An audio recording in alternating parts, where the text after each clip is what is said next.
friends, and this week's plant is common dewberry, also known as northern dewberry or northern blackberry. Discovering Rubus flagellaris, the common dewberry, was an unexpected delight while I was passing the time waiting for my husband. At first, I thought I had found a Pennsylvania blackberry, but as I took more photos and double checked, I realized it was something even more special. Though less well known than the Pennsylvania blackberry or the common blackberry, the dewberry is just as edible and equally valued member of the blackberry group in the rose family. Once common in fields across New Jersey, the common dewberry has become increasingly rare due to habitat loss and the relentless push for pristine mowed lawns. This is a real shame because the dewberry has so much to offer. It behaves similarly to the invasive multiflora rose, with low-growing, thorny stems and rough leaves. However, its stems have a beautiful reddish-brown hue that turns even more striking fall when the leaves match this color, unlike the multiflora rose, which stays green. Most importantly, the dewberry doesn't outcompete other native plants. Instead, it supports the ecosystem by providing food for humans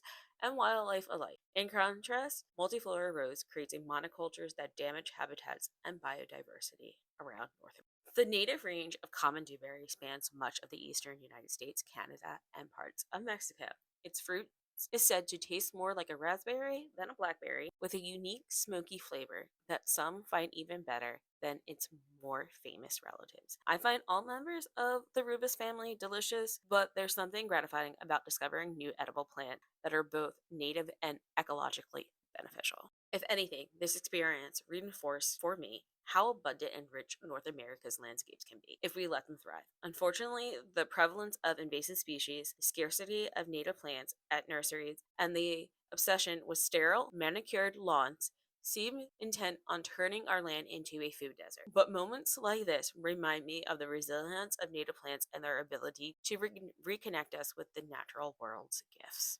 Finding dewberry was not just a treat, it was a reminder of the importance of nurturing native species. Perhaps it's time to think about cultivating these hidden gems in our own backyards and abandoned spaces, creating places that are beautiful, functional, and full of life. Please follow and like for next week's plant.